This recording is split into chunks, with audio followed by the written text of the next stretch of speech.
Hello out there.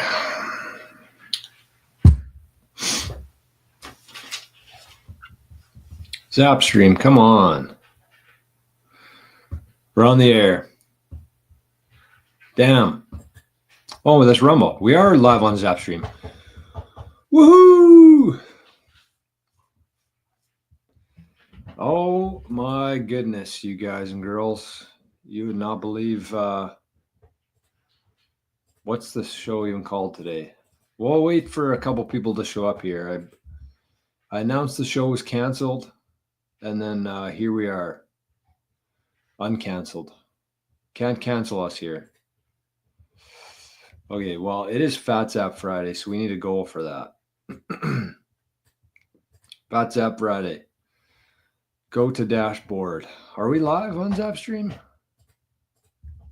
Seems like we are. I haven't got a warning yet. We're not on Rumble. I didn't have time to do that. Sorry, Rumble. Sorry about that. Yeah, we're live on Zapstream. We're back. We got some people rolling in too. Oh. Okay, you're going to have to give me about, I don't know, 5 minutes here. Get my life together here a little bit. And the light's not even on in this office right now. This was from 3 hours ago. Santino, happy Friday. 3 hours late. Cleaning machine. Hello, everybody. Happy Friday. Minus 22 in Alberta. Well, I could tell you what temperature it is because I'm pretty familiar with it firsthand. Sorry. I got to get my shit together here. Minus 30 here right now. I would have guessed that. I actually would have guessed it was a little colder than that, but oh, it is Valentine's Day. Happy Valentine's Day, everybody. Jerry loves Trump. You should do a StreamYard where anyone can join on Fridays. Well, if I did do a StreamYard, I'll tell you who would not get the invite to that. Jerry loves Trump. Buck 52,000, shaved and dangerous. Ooh. For Valentine's Day. Look at that. Buck 52 was here. Might still be here. Cleaner machine. We got Ahsoka. Are we back? We might be back. And Letha. And we got the Zapstream. Okay.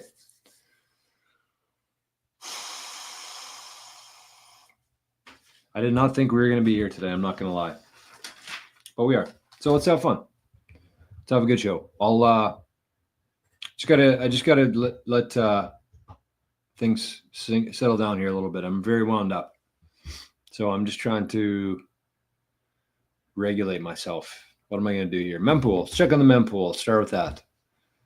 It's like talking about the weather. You can always check on the mempool and see if the Bitcoin network is still working. Did the sun come up today? Yes. Is the Bitcoin layer 1 network still pumping out blocks every 10 minutes? Looks like it. 883798. Ant Pool, the winner of the last block. We're just about caught up by the looks of it. Hey, look who decided to join us here. The man himself. The man himself. Oh, well, he's here. Let's have some beers, everybody. I got a soul tonight, this evening. Supposed to be today. We're drinking souls, but with some red stuff in it. Clamato. Call this a chelada or a beer clam, whatever you want to call it. I probably won't be. They're probably not gonna. I'm not gonna win any Emmy awards for the show today. Let's just say that. But we're gonna have some fun. I think. I should probably turn the lights on in here. Let's tell Noster that we're live though for sure. Hey Noster, we're live. Hey Noster, we are live. Join us. Okay, Well, I see some people in here. I don't know. Like, am I working here or what's going on?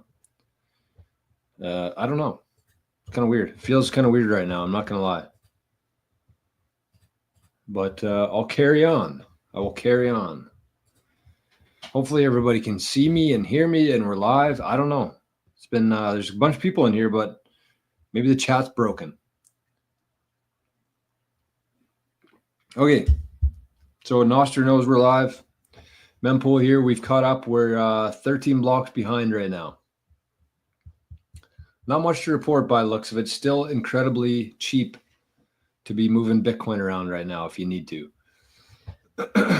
So we'll get rid of this. Nobody really cares too much about the mempool right now. Am I laggy? I feel like everything's really moving slow right now. But Arnie's alive. I'm alive. And let's get to a little bit of news here to start the show today. Well, we sort things out. I guess I should probably double check that this is actually working because something feels really off right now.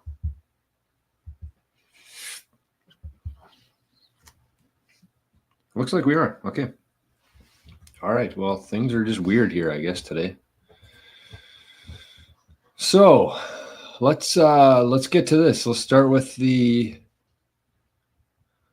Cynthia Lummis. This was a very interesting video that I came across yesterday.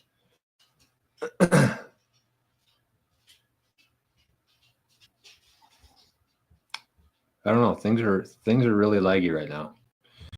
We should have just maybe okay, let's get to this. Let's start with this. I don't know what's going on. Share this tab. All right, let's listen to this guy. See what Cynthia Lummis has to say. Recent happenings in Bitcoin. Just curious from your perspective, if it comes to it, I know Trump has not hesitated to use executive action to push some things through. Is there a possibility where if Congress resists the Bitcoin reserve proposal, do you see a path where the president could enact some form of Bitcoin policy through executive action? I think the White House is researching that right now to try and understand the extent of their abilities to take existing government assets that are denominated in US dollars extent of their abilities to take existing government assets that are denominated in US dollars and convert them to Bitcoin. I think just intuitively that he probably has some of those powers. Now, what? Just curious from your perspective.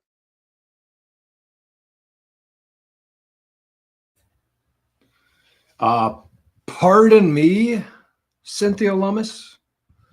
What was that you just said? You're going to want to potentially take some of the existing government assets denominated in US dollars and convert those to Bitcoin? Okay.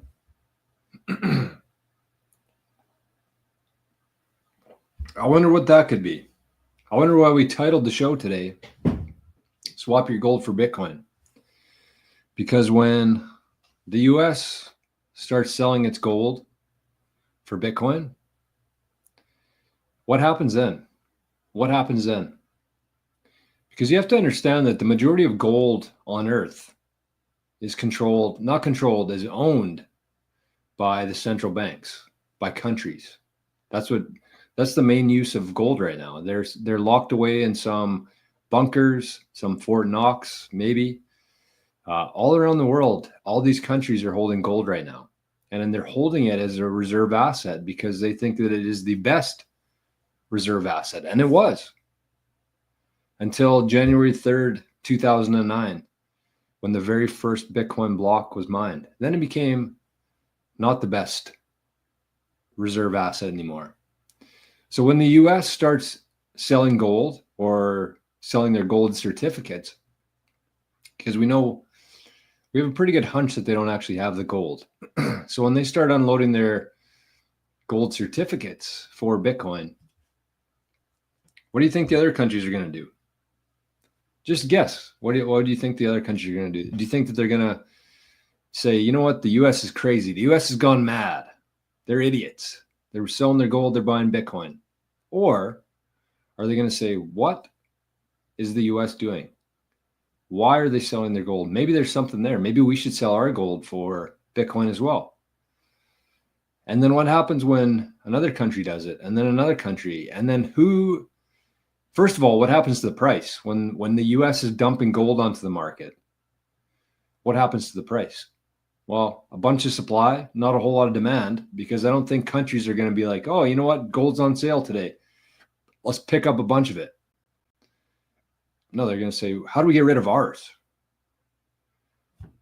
How do we get rid of our gold? And that's exactly what's going to happen.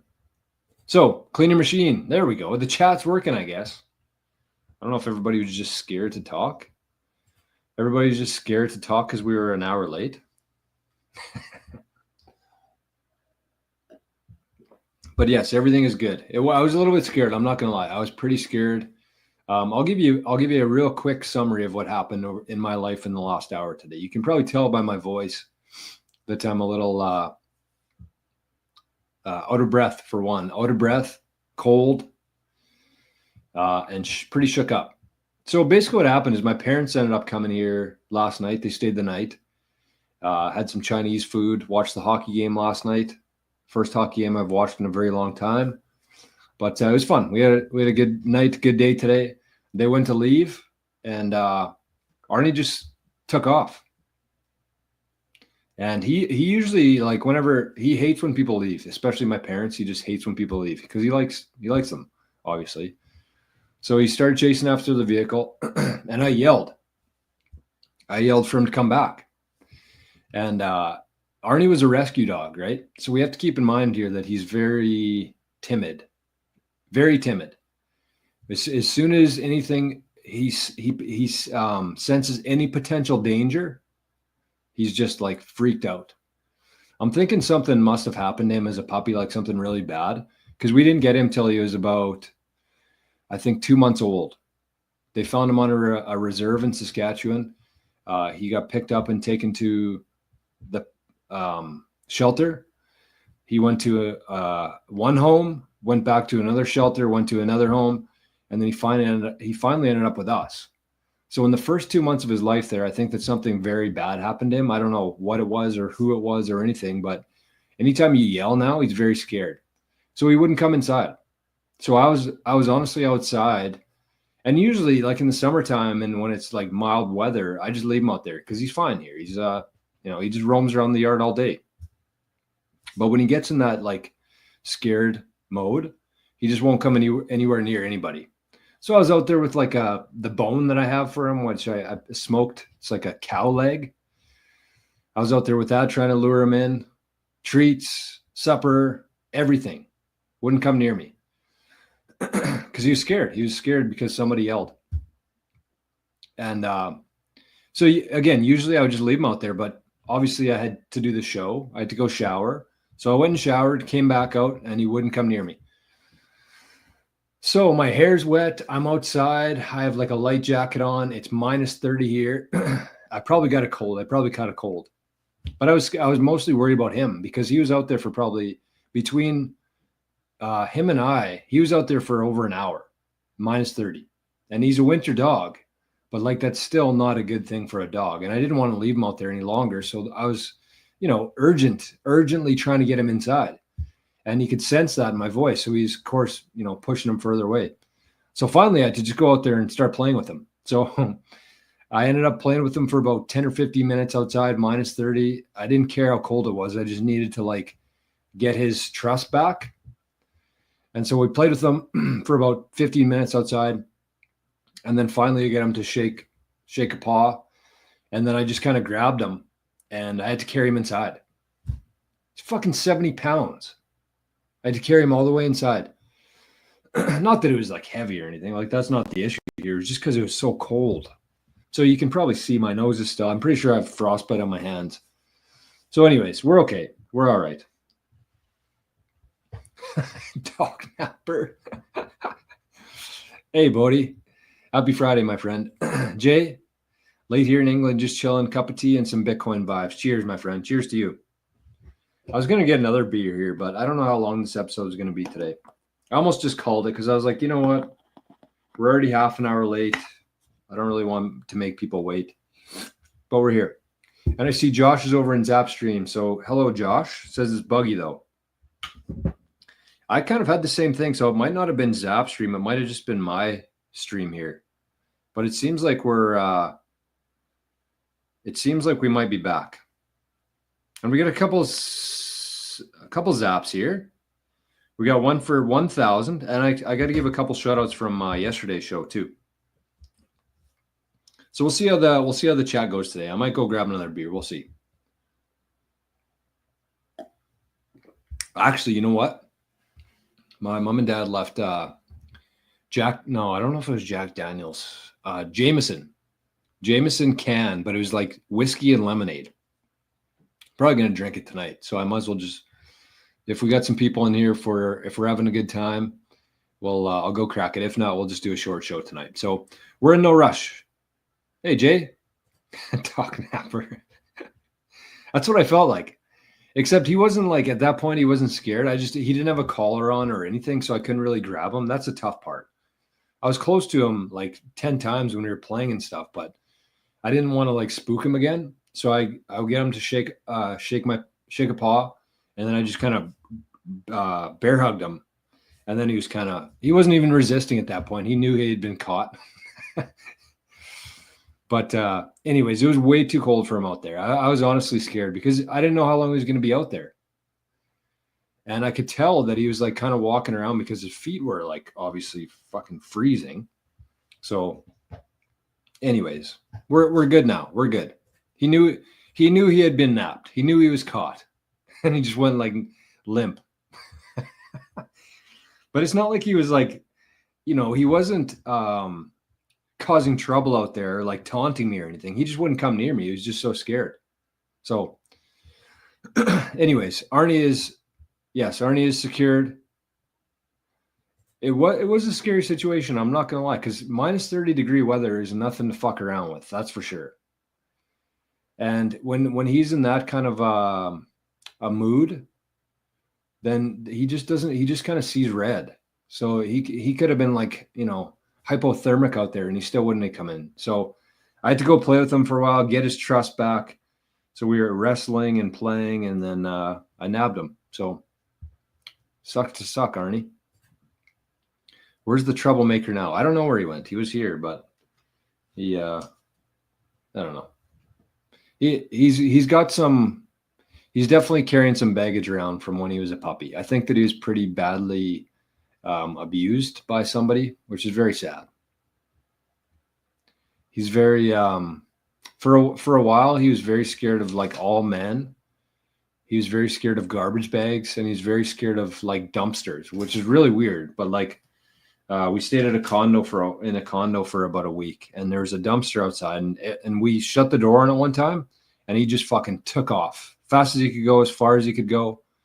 And so I think there was something with garbage bags, with a man and a garbage bin. I'm thinking, again, we were 2 months late to his life, so I have no idea what happened to him before that, but it's pretty sad, honestly. And, it's hard when you're in that kind of like, when you're trying to call him back and you're trying to be calm, but you're like a little bit panicky yourself because, it's cold outside, and I didn't want him to be out there for very long, but unfortunately the urgency in my voice kind of scared him even more, I think, and pushed him even further away. So anyways, we're okay now.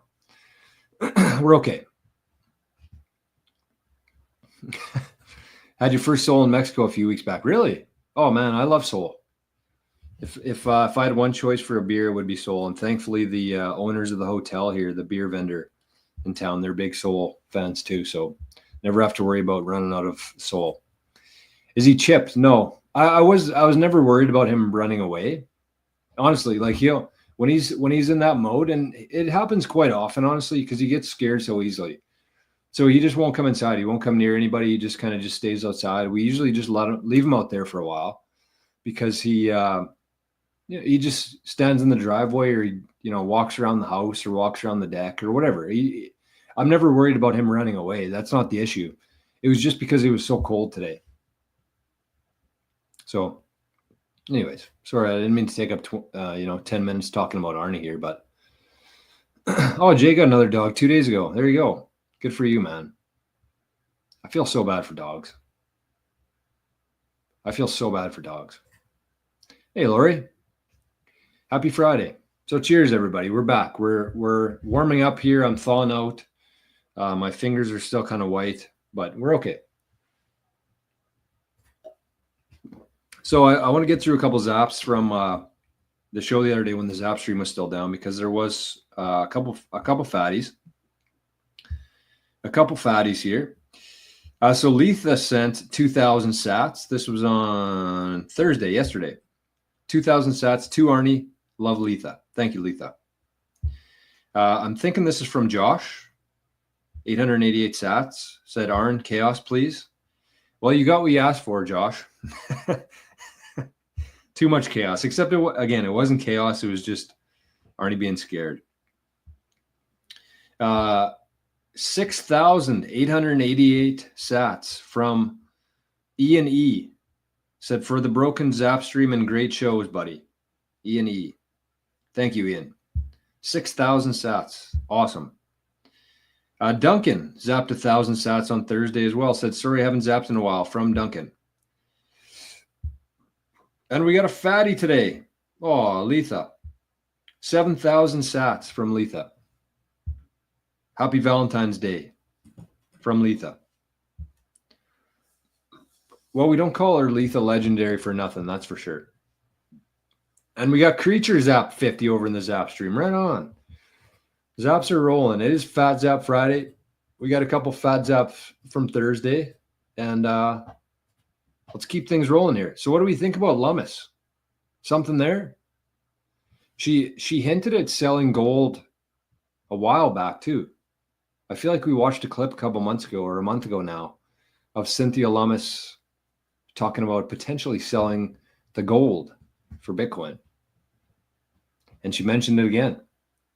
There's a lot of things happening right now. And that's the one thing I was going to say about, I wanted to watch that video. Let's bring that up right now. I just got to find it here. So it was RFK.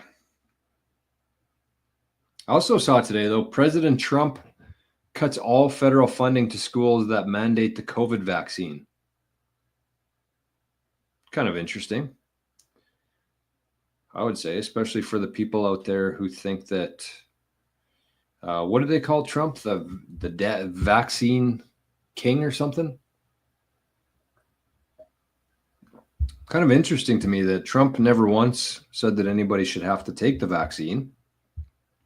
Kind of interesting to me that Trump actually talked about the wide range of alternative treatments for COVID throughout the entire pandemic, including HCQ and ivermectin, and is actually called a crazy person by the entire mainstream news for it.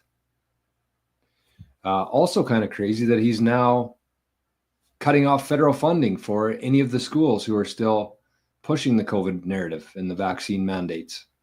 So my opinion on that whole thing with Operation Warp Speed, you would not believe how many Bitcoiners and other people out there hold that against Trump still because of Operation Warp Speed.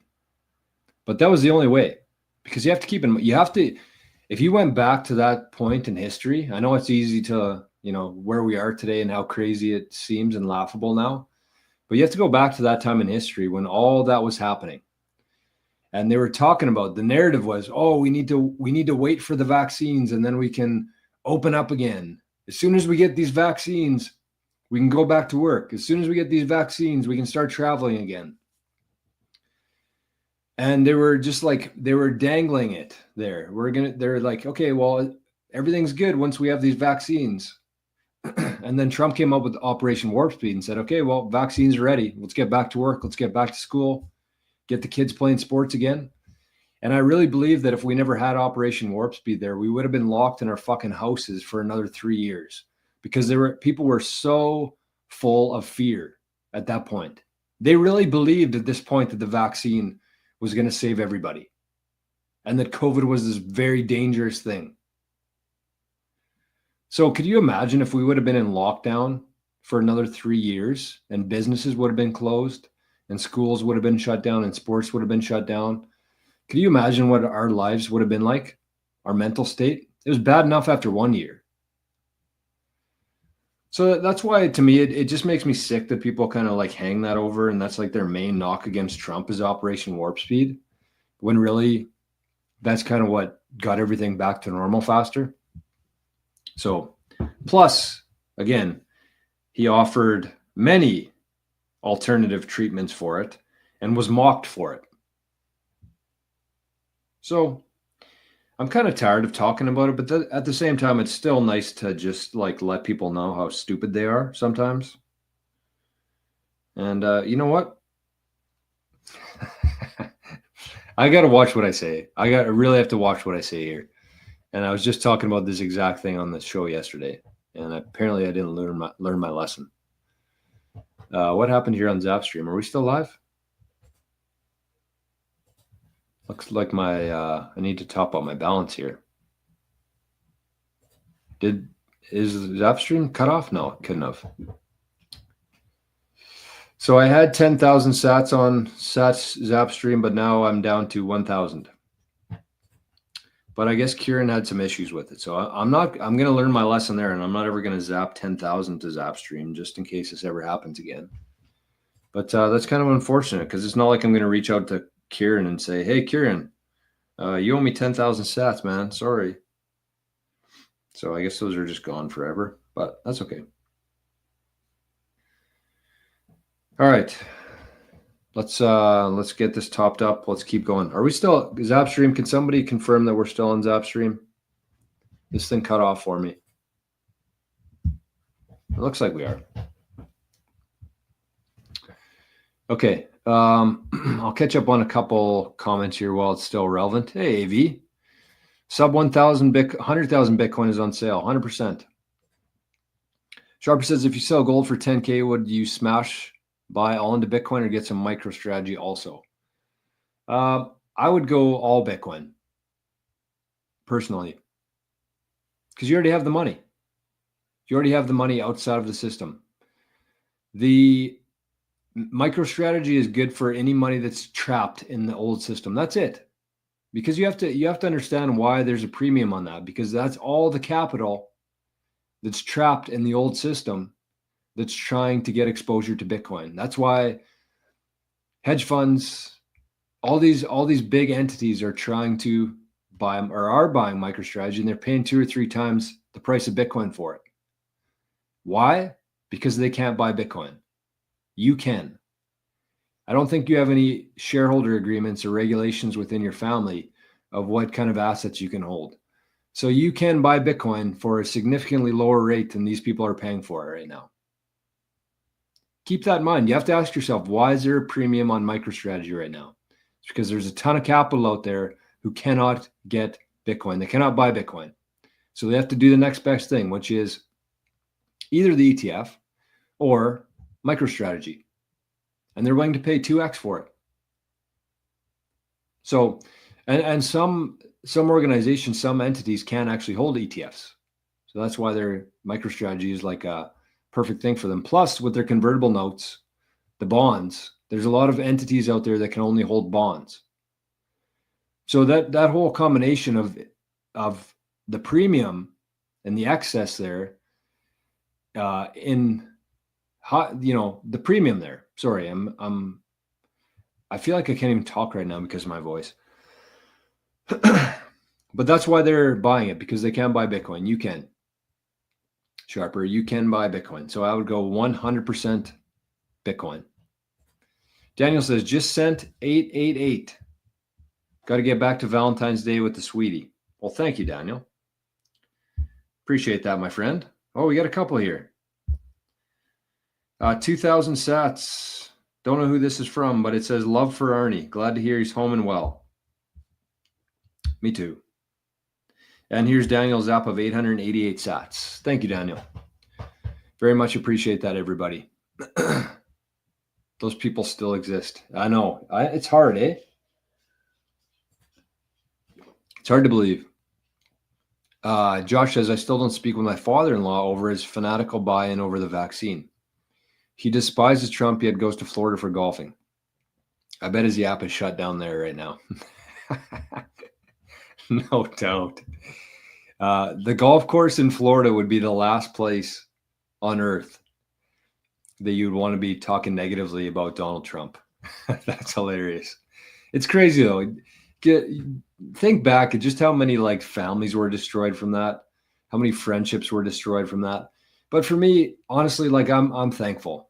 I lost a lot of people in my life over that for sure. Like I felt like I was banished from society. And I found out who my real friends were.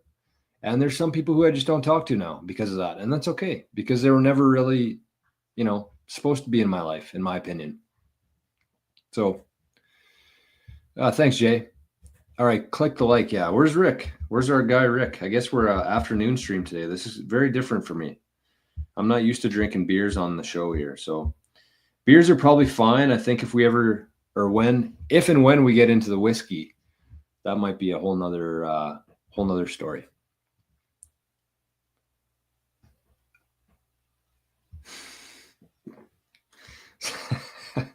Sorry, I saw this comment from Bangerang. Joy the dog whisperer. Happens, man. Glad you got him back in the warm house. So the cat named Lucky, who also just showed up here one day, and now he lives here, and we fucking have to feed him and buy a cat house for him and a litter box and treats and everything. So this cat showed up. He's a good cat. But anyways, him and Arnie they love each other. They would, if they could, they would spend all day together. And so Arnie was out there, Lucky was out there, and I'm thinking they were playing. When I went up to shower for the first time, I was like, okay, I'll come back in 5 minutes. Arnie will be good to go, and we'll get these guys inside. I opened the door up. Lucky's sitting there. He's a black cat, fully covered in snow and ice. So they were playing with each other. Arnie was obviously licking him or drooling on him or whatever and rolling in the snow. He was absolutely covered in snow and ice, this cat.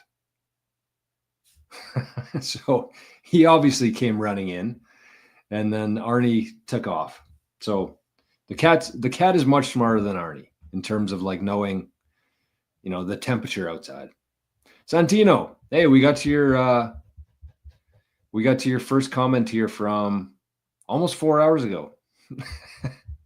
But good to see you're back, my friend. Happy Valentine's Day. Guess who's leading the Four Nations tournament? US versus Canada tomorrow night. Yeah, we actually watched the US and Finland last night. The US would be leading that right now. US has been killing it lately in hockey. 2 back-to-back junior championships. They crushed Finland last night, and I don't know if they'll beat Canada or not tomorrow. Canada's got a pretty good team. They got McKinnon, Crosby, McDavid on the same team. So I think the U.S. actually will get hopefully humbled tomorrow night, but we'll see. I'll be watching it actually. I'm interested. It takes a lot to get me interested, but I'm interested. Josh says, all good. I hated my father-in-law before anyways. That just reinforced my hatred for him. Like you said, it was a blessing in disguise to purge your life of stupid people. It's true. That's how I see it. I wouldn't say stupid. I mean, they are for sure. I don't know if stupid is the word though. I'd say just very brainwashed and stubborn and not able to think for themselves. And that's a very bad trait to have. Bitcoiners do not have any of those traits, which I like. And going back to this, I wouldn't say they're stupid. I'm just not aligned with them. I'm not on the same frequency as them. And I'm sure you've dealt with people in your life, in friendships and relationships, that you're just not on the same kind of wavelength as frequency. And that's kind of who I got rid of in my life. So it's all good. Oh, by the way, I was going to ask you guys, I meant to say this at the start of the show today. But like, do I sound okay? Like, I know my voice is kind of fucked up right now, but like, other than that, is it choppy or anything? Because Letha sent me an email this morning saying that the video I posted last night was the audio was bad. And I went and listened to it and it was horrible. So the mic's on. I think that this mic's connected, but I'm just wondering if something like happened to my microphone or if we're okay now. Just let me know if, okay. Thank you, Letha. We're good. And thanks for letting me know yesterday. I don't know what happened there. It might've been the microphone in my webcam instead of my actual microphone here, but yeah, it was horrible. So apologies for that. Cats and dogs. They're so funny, man. But anyways, that's enough about cats and dogs here, the show. Yeah, and this is it too. This is part of it. Like he was definitely spooked, but like he could honestly just stay outside forever.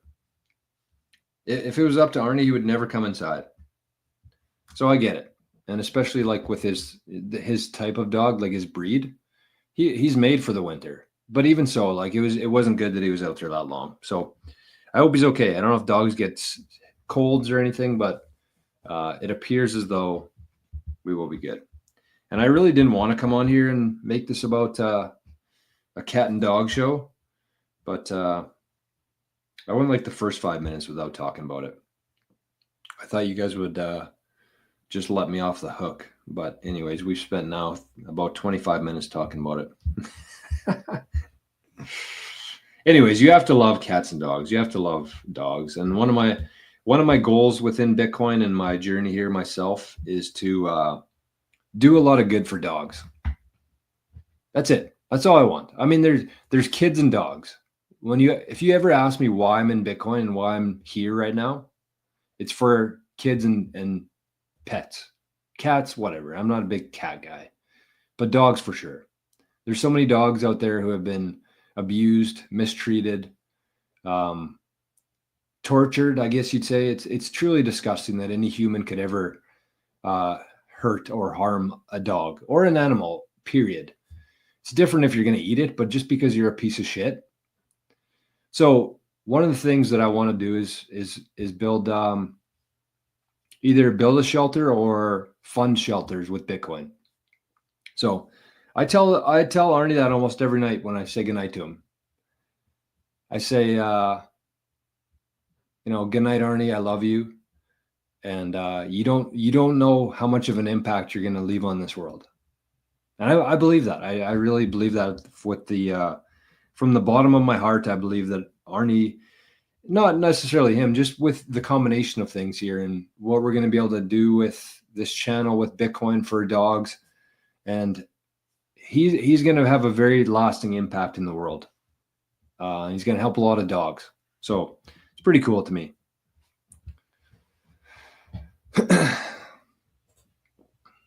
Bodhi says our dog came from a trauma background, never could master basic obedience. Yeah. Actually, you know what? Arnie's really good. It's just a few things that really trigger him that really send him off the rails. But other than that, he's pretty good. He's pretty good. The nice thing about that too is I never have to worry that he's like going to destroy something or because he's so scared. So like if his ball goes into the a place it shouldn't be, he won't even get it because he's scared to wreck anything. Okay, sorry, I'm just trying to send this to myself, but it doesn't seem to be working here. Hold on. So yesterday, I don't know if this happened yesterday after the show or during it, but there's some pretty big news out of the US. And that was our guy, RFK. He was confirmed yesterday. It was great news months ago when Trump announced that he was going to be, or RFK dropped out of the race as an independent and joined the Republicans, I guess, or he didn't really join them at the time, but he basically just pulled out. And he said, everybody who's going to vote for me, point your votes at Trump. So that was awesome. And then, I mean, he was a pretty big part of Trump's campaign and rallies and everything. And then Trump announced that he was going to be the head of, what is it, the director of health? I don't even know what it is. But then yesterday it was confirmed. And there was a lot of blowback and a lot of pushback from the reptiles and the people who are funded and live very well from sick people being sick. So yesterday, this man was confirmed as the what is he? I don't know. Confirmed. That's all it says. So let's watch this video. This is going to put me in a good mood. This is 3 minutes long. RFK, and we won't.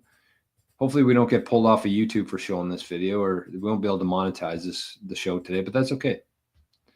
YouTube can keep its $3 that they're going to give me. All right. Cheers to. This is for Bobby Kennedy. Confirmed. We are told today that our nation is hopelessly divided. But I found something different as I travel this country. I have witnessed an upwelling of optimism that I've never seen before.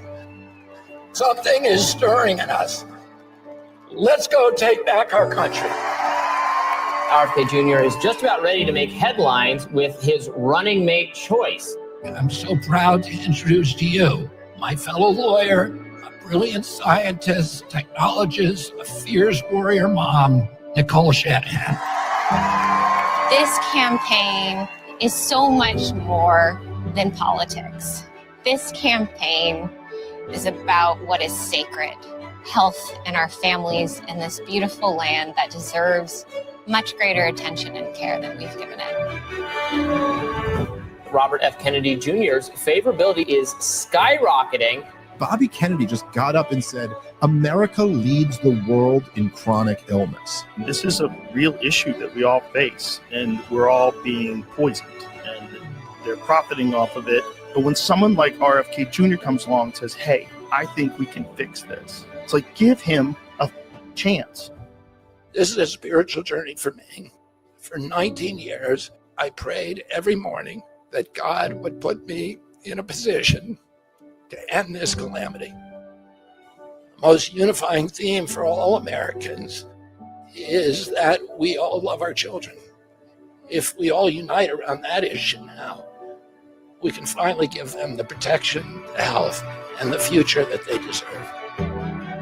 Some have called this an unlikely partnership. Former President Trump and Robert F. Kennedy Jr. have formed an alliance. Former President Trump says he'll work with Robert F. Kennedy Jr. to make America healthy again. Tonight, I'm very pleased to welcome Robert F. Kennedy Jr. Don't you want healthy children? And don't you want a president that's going to make America healthy again? The MAGA unity movement is very, very strong in the United States right now. Arguably, it is the largest movement in the world. MAGA should be entirely bipartisan.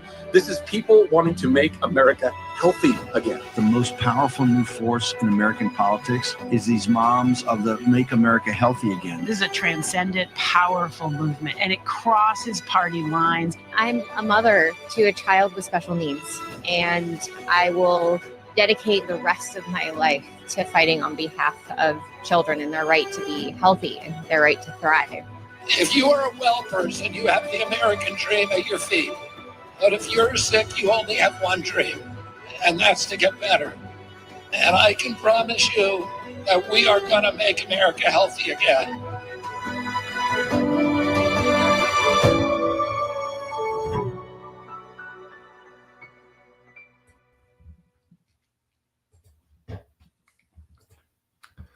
Fucking rights, Bobby.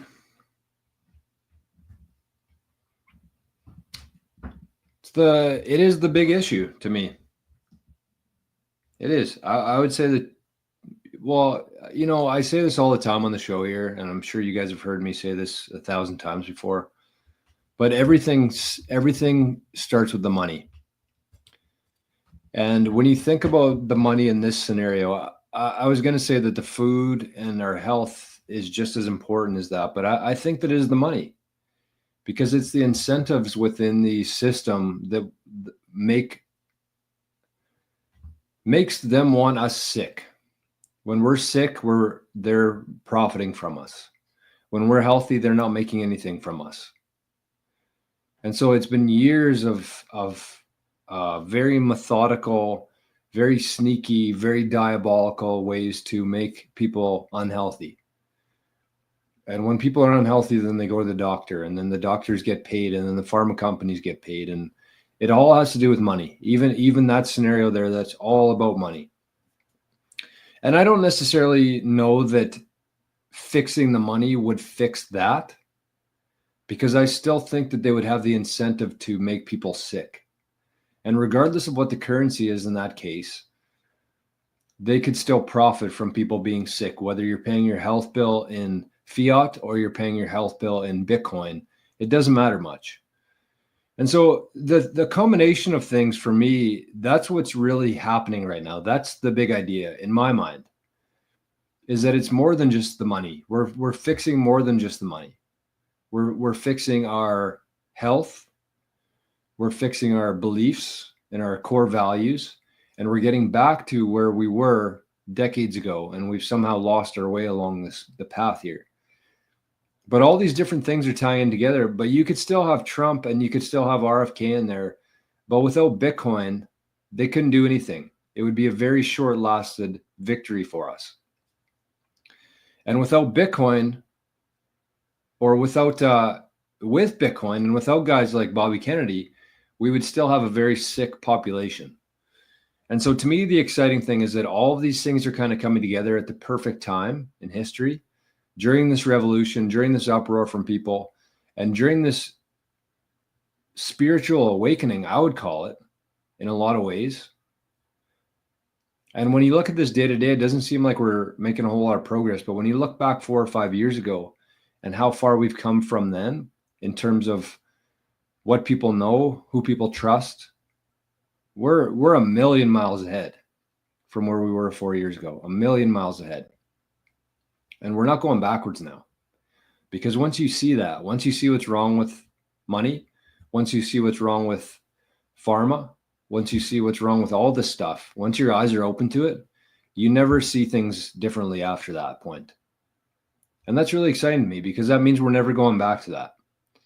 And actually, I was talking to my dad today. I didn't see this clip, but he told me that one of the reporters asked Trump during the week about Bitcoin.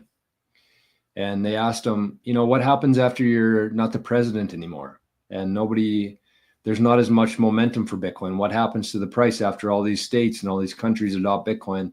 And all of a sudden you're not the president anymore. What happens to Bitcoin? And he said that. He said the exact same thing. He said that we're not going back. Essentially, that was kind of the concept that he said. We're not going back. This thing's moving in one direction, and we're never going back to that sick world that we were in before. And I believe that. I 100% subscribe to that theory. Because why would we?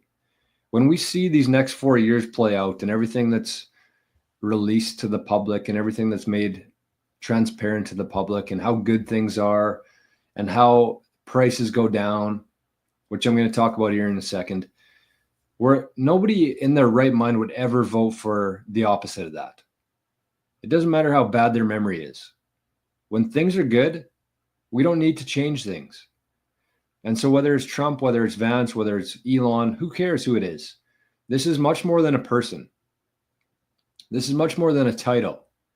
This is a whole fucking movement of people like me, like you, watching this show on a Friday night, of people who want to make the world better for the kids, for the people who would not have a chance otherwise, for even the fucking rescue dogs. I don't mean to be swearing here. That's what beer usually does to me.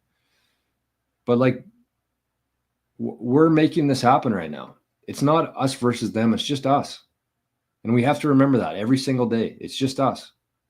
And what we think about, our actions that we take every day, every decision we make, we move this ship. It can be turned around. It can be put off track. If we get lazy here and we start slipping up like we did, like what happened years ago.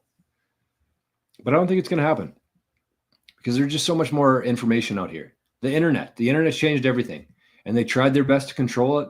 They tried their best to label things misinformation and only really restrict what people can see online, but they're going to fail. It's done.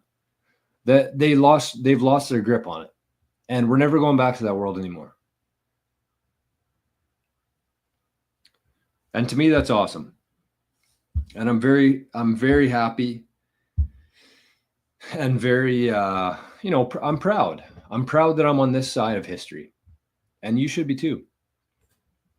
Timber Crasher says, God bless RFK and God bless America. Thank God there are men of God who love family, children, people being healthy, and who love America that are leading us. Trump and RFK, and many more. Timber Crasher, I would put Trump, RFK, Timber Crasher in there, and Bodie.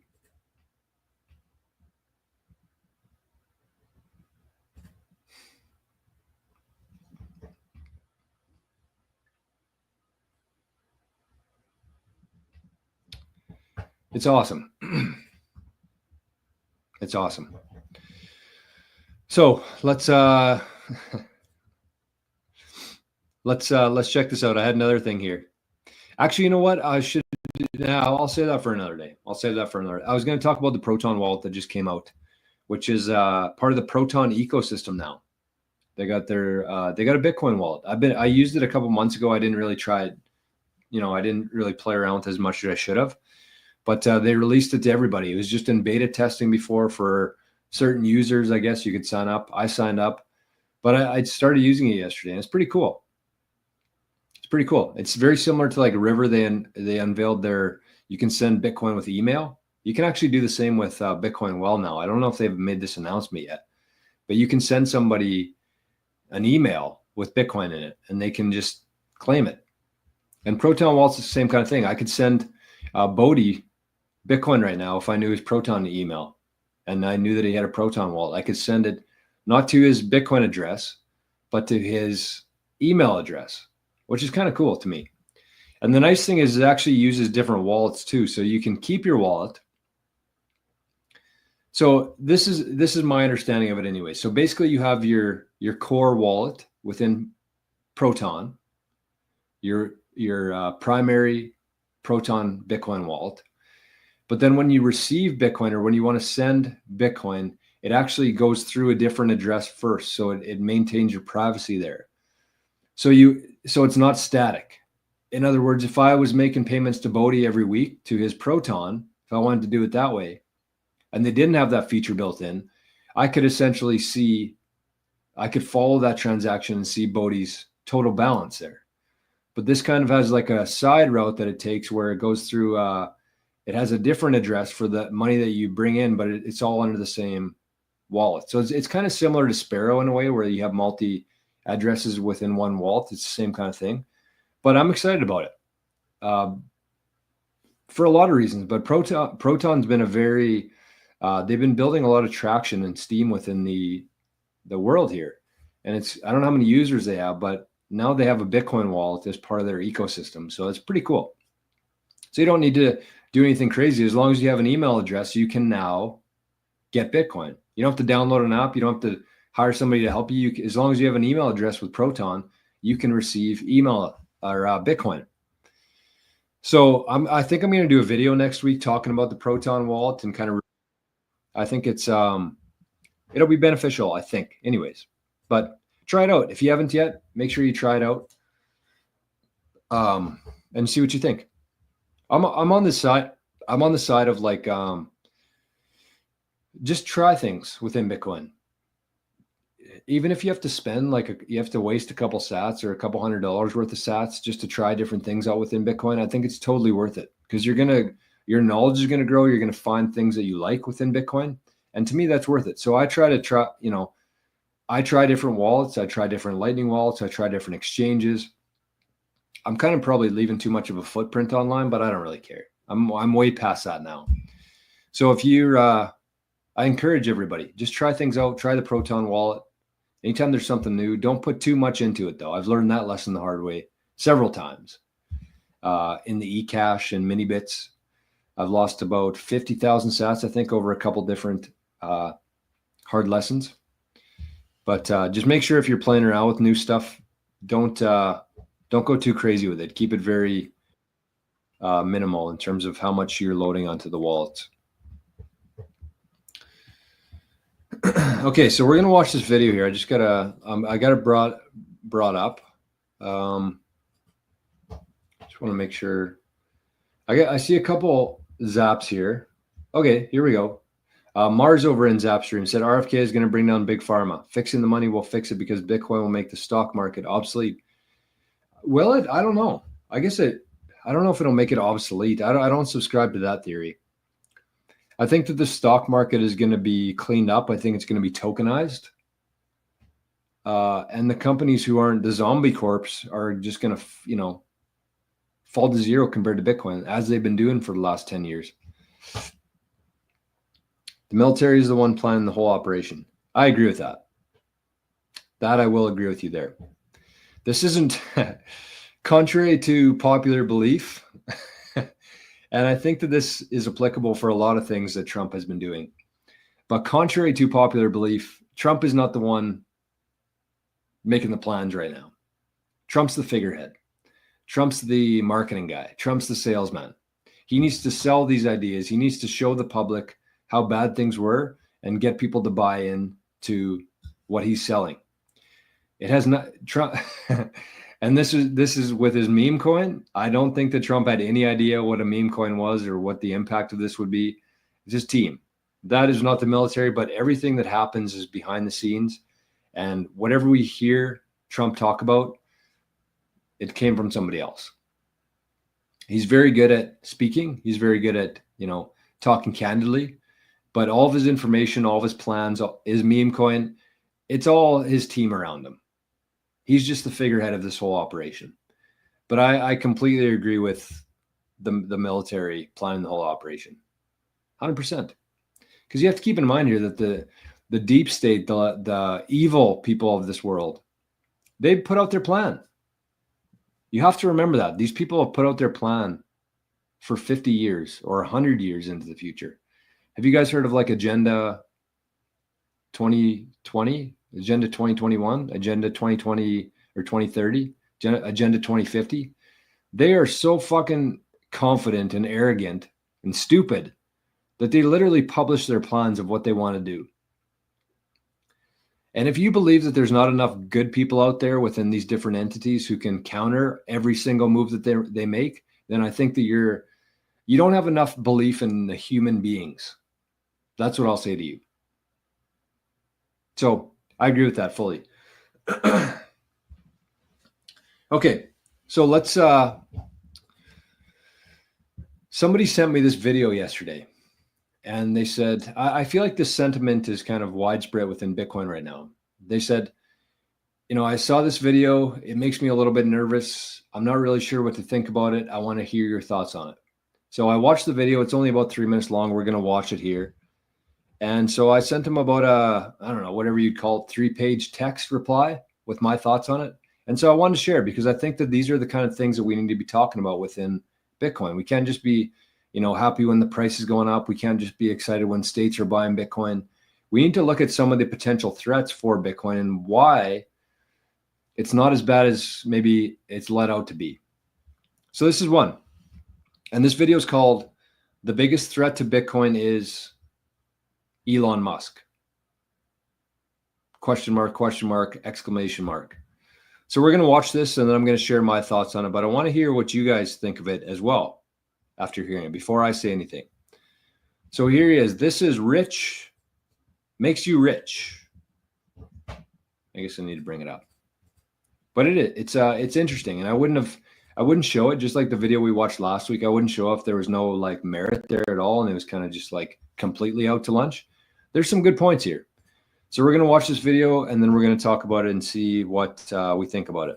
When you're evaluating an investment decision, you have to look at all the possible extinction level events that exist. The black swan, if you will.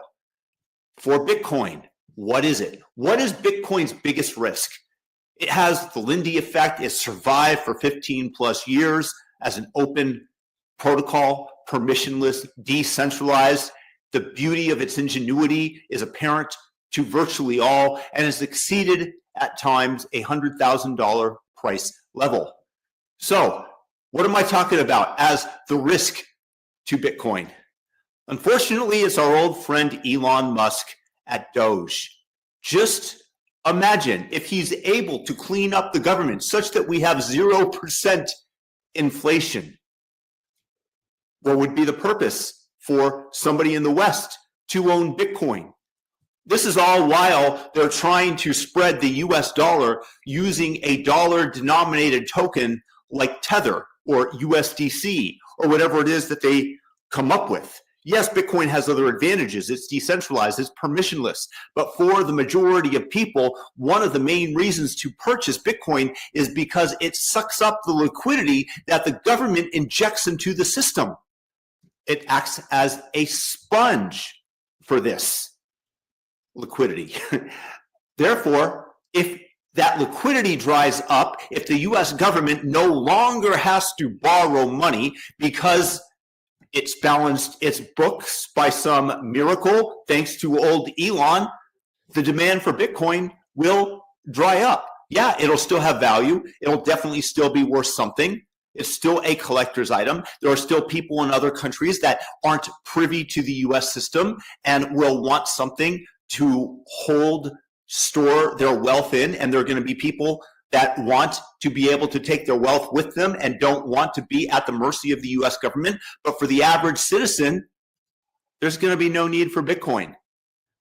Thus, the price is going to stop increasing and may even go down as the demand for it drops. That's the reality that we're faced with, that in my opinion, it might be Elon Musk who is the biggest threat to Bitcoin that exists. Let me know if you think I'm right in the comments section below. Thumb up the video, and thanks for thinking about this. It's greatly appreciated. Let me know if I'm wrong. Peace.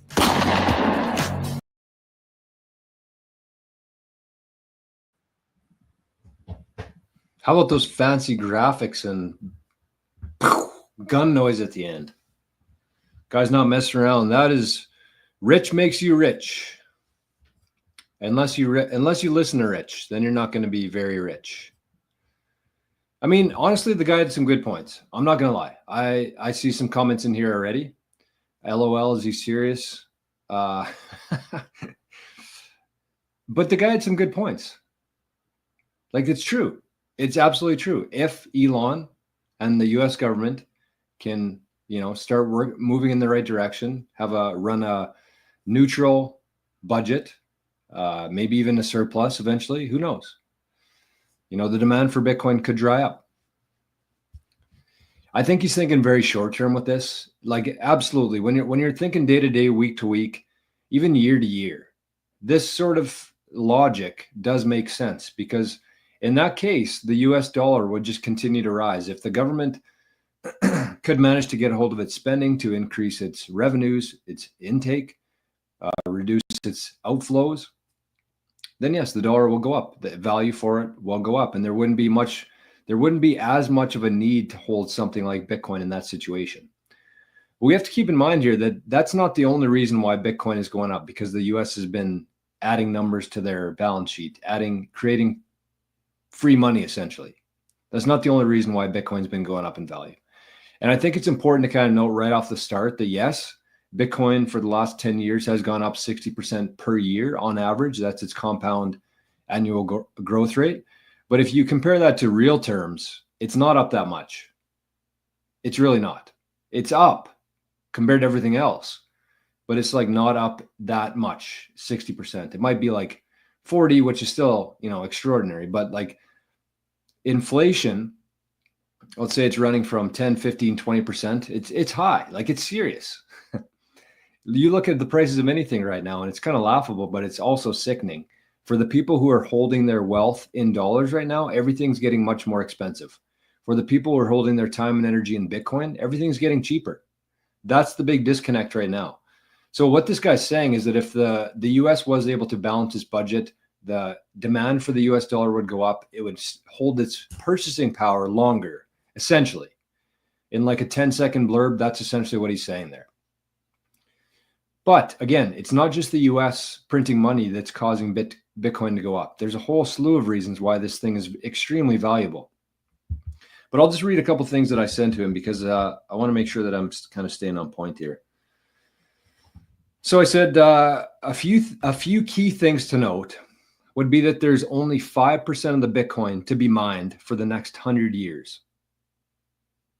5% for the next 100 years will be mined. which is going to create a very interesting dynamic, as the Bitcoin has to be bought from individuals holding Bitcoin. This will ultimately, they will, sorry, not this will, but they will, the people who are holding Bitcoin right now, like me, like you, we're the ones who are going to set the price on this thing. And that's the interesting thing to me, which will ultimately, as this big money that we were talking about before, like the hedge funds, the state pension funds, the big pools of money who want Bitcoin, they're going to have to buy it from us. So we kind of set the price here. We've looked at this chart ad nauseum for the last couple of weeks of who owns the Bitcoin right now. And for the big capitals of pool, if they want to increase their number of Bitcoin that they hold, they're going to have to get it from us. Because again, 5% of the Bitcoin supply for the next 100 years, that's it. That's the only 5% is their maximum. If they got every single coin that was mined for the next 100 years, they increase their holdings by 5% max. So it's going to come from us. And Bitcoin is incredibly useful in a lot of ways other than just being a sponge. So we're going to be the ones who set the price. And the other thing here is that the demand is going to be driven by the big pools of capital, plus the other 99% of the population who has not showed up to this party yet. So between those two things, us holding the Bitcoin, the price is probably going to go up significantly in the coming years. Plus, it's a big hypothetical. He's saying if the US balances the budget. All we've seen so far is a couple of tweets, a couple, some light being shone in a couple very sketchy areas of the US government.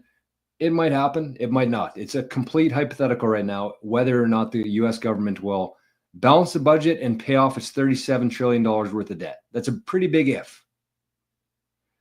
I would honestly side with Elon here and say that I do think that there's a chance that they could actually balance the budget. I do. Because there's just so much waste out there. And if you mix in income taxes, tariffs, and eventually Bitcoin mining, I do think that the US will eventually turn it into a surplus. But these are two totally different things. The dollar can be created by a small group of people, it can be printed. It doesn't take any sort of real world energy or work to create those dollars. Bitcoin, you cannot do that with. It is hard, scarce money, hard, scarce capital. So over the long run, when you have two different things like that, one you can print, one you cannot print, the capital will continue to flow into Bitcoin over time. It doesn't matter if the budget's balanced. It doesn't matter. That's a very small part of this equation here. And the other thing I said, hold on. The other thing I said to him was that this is kind of like the bottom line. This is how I summed it up to him. I said, even if Bitcoin does happen to stay at $100,000 per Bitcoin, which was kind of his prediction there, that Bitcoin's not going to go up very much and it might actually start coming down, which, it's possible for somebody like me. I know I do a show every day and I say that there's no ceiling on Bitcoin because there's really not. But let's just go along with what Rich is saying here, and that we're going to stay at $100,000 forever. If that happens under this exact dynamic that we've been talking about here, if that happens, that means that the price of everything else has dropped significantly. So if the price of Bitcoin stays at 100K, we're going to see some serious deflation in every other aspect of society. Housing prices might be $50,000. That's what's going to have to happen here. It can't be both. It can't be both. So I said, forget about the fiat price here, because that is a complete illusion. Honestly, when you have the ability to create as much as you want and you have no idea how many units of those of that currency exist, it's a complete illusion. It's just a complete guess. So if you put that aside, if you take the fiat price out of this equation here, the purchasing power of Bitcoin will increase forever, purely based on supply and demand dynamics here. So the purchasing price will go up forever. And really, that's the only thing that matters at the end of the day. Because you have to consider this, even if the price of Bitcoin went to $1 million next week, but the price of the average house went up to $800,000 per house, we haven't really gotten ahead at all. It's just everything's going up and Bitcoin's going up with it. But because of the dynamic where there are certain assets that you can print and you can create without any real work or energy, and you have an asset over here called Bitcoin that requires real world energy, proof of work, and that you cannot create more of, all of the fake assets will flow into that over time. So put the fiat price out of the equation here. Purchasing power of Bitcoin will go up forever because of the fixed and scarce supply. That's it. So am I worried about this? No. Because again, even if the price of Bitcoin stayed at $100,000, that means that everything else has dropped significantly. And I don't know if that's going to happen. It might, but not anytime soon. So these kind of theories, these kind of videos, these always pop up when we're sideways for a while, when there's a lot of hype, and then we kind of go down and then we chop for a while. But like within a couple of weeks here, when the price of Bitcoin's like $200,000 or $300,000 per Bitcoin, Rich is going to look pretty silly. So that's kind of my thoughts on it. And yeah, exactly. Like this is what I'm talking about. $36 trillion worth of debt got to be settled somehow, some way, plus the ability to just create more out of literal thin air. That has to flow into Bitcoin. And it's actually not just going to be like the inflation that flows into Bitcoin. Right? And this is like the kind of the other point that he's missing here is that with Bitcoin unlocks the worldwide economy. So all of the productivity now of the world, whether you're a server, whether you're an accountant, whether you're a guy on YouTube, whether you're doing something online, the internet and Bitcoin now, with the ability to send micropayments across the web, that unlocks the whole economy. And that's why when people say like it's impossible for Bitcoin to hit $100 million because there's not even that much capital in the world. Yeah, there's not enough capital in the centralized, controlled, manipulated system that we're used to here. Right? Because when you have the ability to control the monetary system, you decide basically what the ceiling is on this. It eventually runs away from you a little bit, but like you essentially get to control the cap on that. But when all of a sudden there's a new asset that's introduced that isn't able to be created out of thin air, that changes everything. And so now all of this capital that we're talking about here, the 36 trillion, all the money that's been created in the last 4 years, 40% of the total monetary supply, yes, that's going to flow into Bitcoin, but also just human potential forever is now going to flow into Bitcoin. Human potential is unlimited. The only limit on that is our imagination. And that is all going to flow into Bitcoin over time, with or without the US dollar, with or without Donald Trump, with or without Elon Musk. That is all. Bitcoin is the unlock to all of that human potential flowing into Bitcoin. So again, some decent points raised here, but overall, kind of out to lunch. I don't know how well, I haven't checked out any other videos on his channel. I'm not sure if he's a Bitcoiner or not. I just watched the video and that was kind of my take on it. So that was fun. I like doing this stuff like that. We got a couple zaps here. We got a couple zaps rolling in. We got an anonymous zap of 100 sats. We had an anonymous zap of 369 sats. And we got a zap over on Zapstream from Mar, 21 sats. And I see a couple other people in there. Phoenix Falconer is over in Zapstream. Happy Friday, everybody. I'm just about to, I was going to say wrap things up, but looky what showed up here. Lucky. We went from not doing a stream, almost freezing to death, to now we have a Jameson whiskey lemonade. So I need to, if we're gonna keep rolling here, we need to change gears here a little bit because I can't get too wound up, especially if I'm drinking whiskey. So let's have some real lighthearted conversations, nothing too serious, nothing that I'm going to get wound up on. And we'll stick around for a little while. We're going to have to eat something here eventually, but we'll stick around for a little while. Sharper, do you have a tutorial on Aqua Wallet?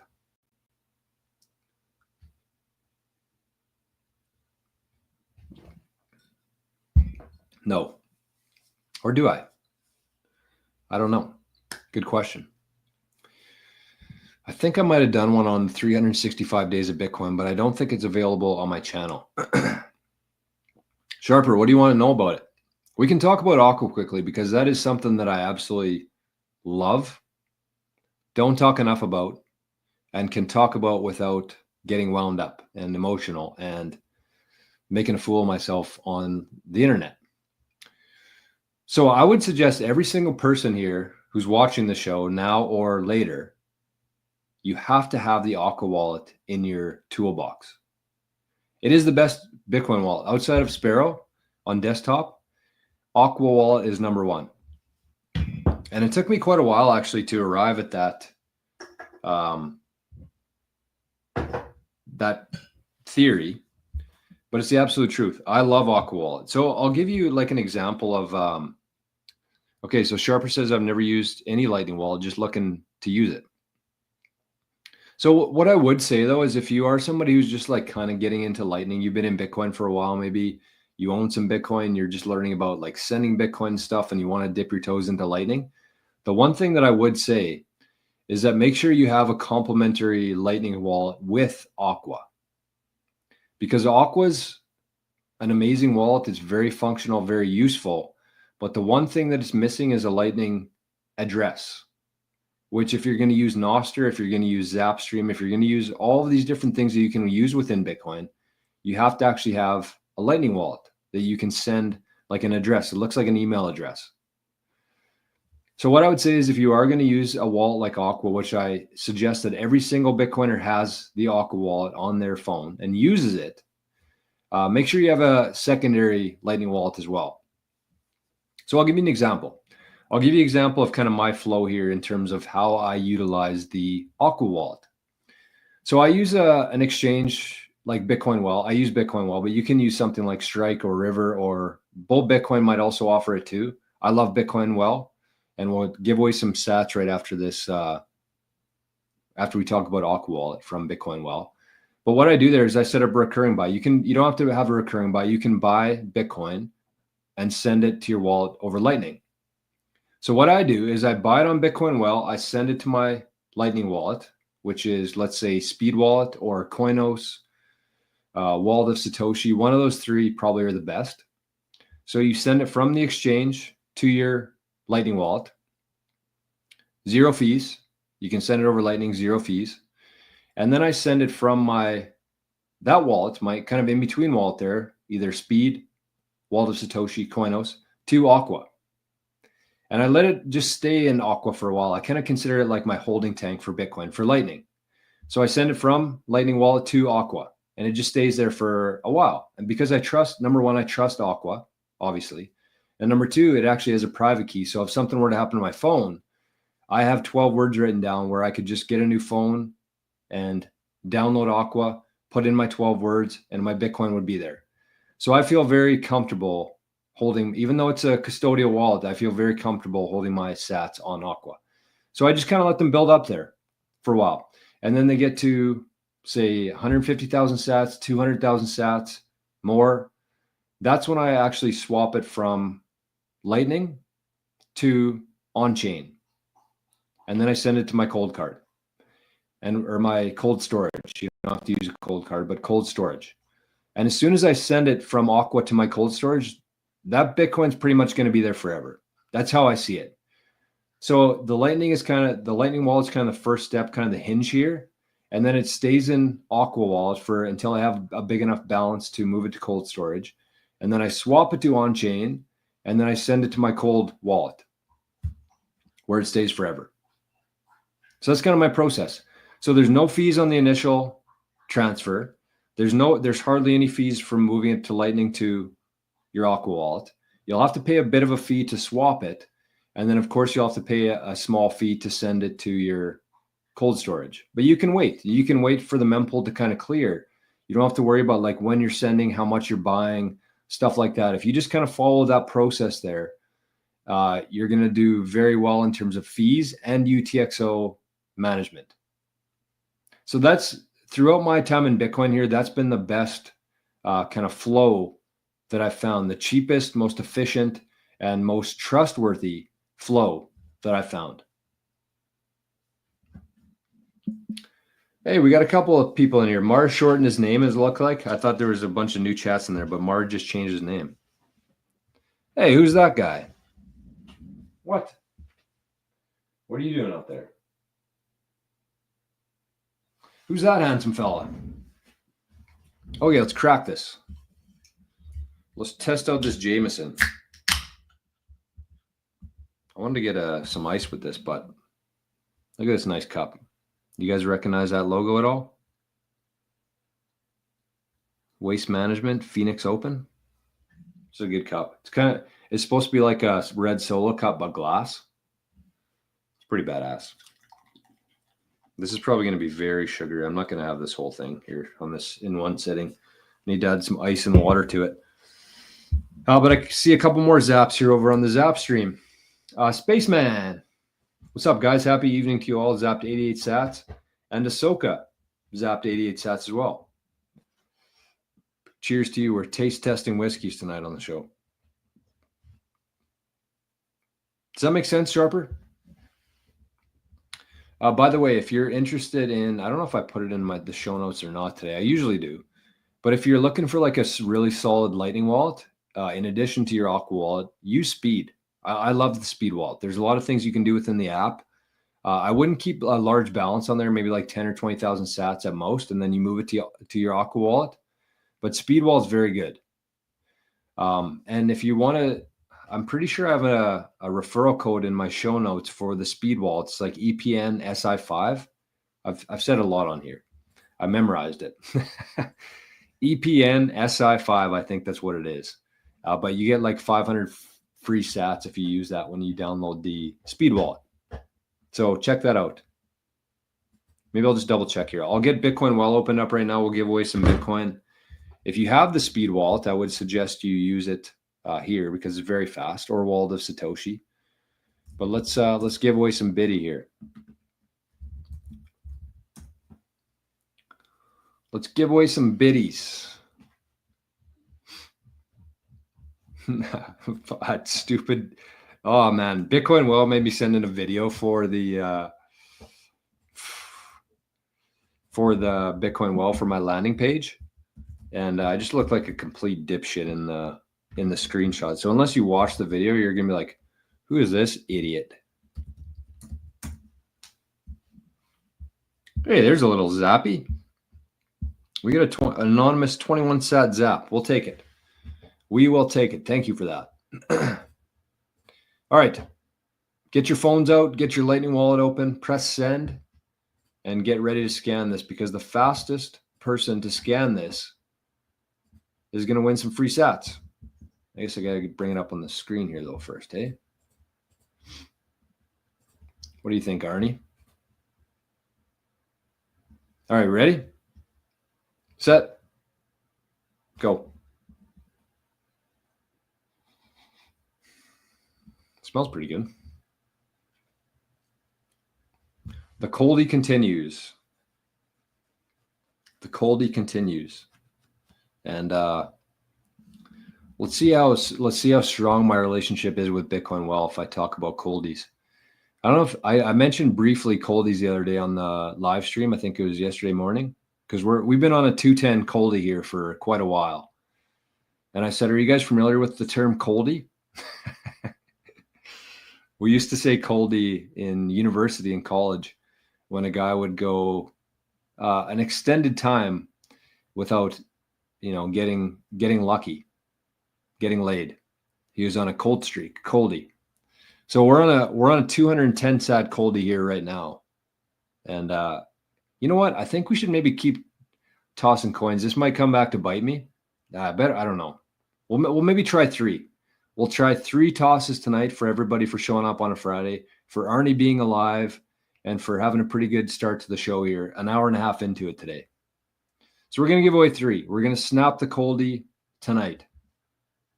So congrats to whoever won that. And Bitcoin, I'm probably going to get an email from Bitcoin Well after the show today saying, sorry, Joe, we'd like to cut ties with you. Fuck. Okay. Well, we're down to the last one here, folks. Another 210. Big shout out to Bitcoin Well, by the way. They don't have to be doing stuff like this. They really don't. They don't pay me anything, but they pay the community, which is what I love. People get rewarded every day for showing up here. You might win some free sats, courtesy of the Bitcoin Well. You might get 200. You might be stuck on the 210 coldie, but that's okay. It's still 210 sats. So we're going to try this one more time. And if we fail this, I don't know. We're going to probably have to take the week off of giving away Bitcoin, but let's keep your fingers crossed, keep your toes crossed, and let's try this again. Come on, baby. Come on. Snap it. Snap it.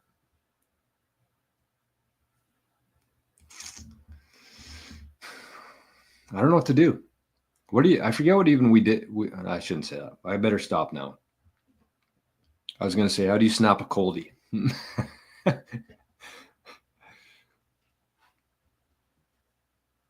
Okay, we're going to do one more. We're going to burn all our monthly budget here on one show today, but that's okay. We're going to snap this coldie. Come on, baby. We want it. We need it. Fuck. I don't know what else to do. I'm trying here. I'm trying my best.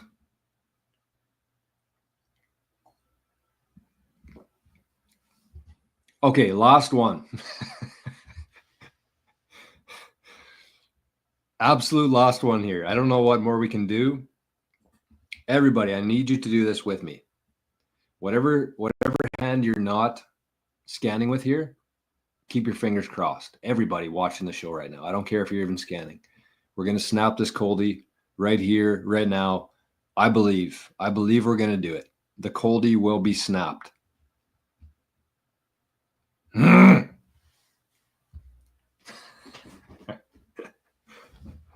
Okay, that's it. That's all I can do because I'm actually going to run out of tosses here, and we still have like, I don't know, 16 days left in February.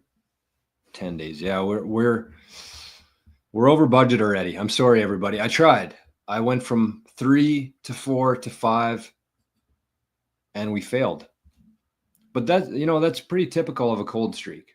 No matter what you try to do, no matter what you wear, no matter how you switch up your routine, sometimes coldies are just coldies, and there's no real rhyme or reason for it. It's just, it's just the way she goes. So we tried. We tried our best. Hey, My Path to Fire's here. Hello, My Path to Fire. Good to see you, my friend. Thanks for stopping by. Oh, he's hitting the sack. Okay. Well, he zapped 88 sats and hit the sack.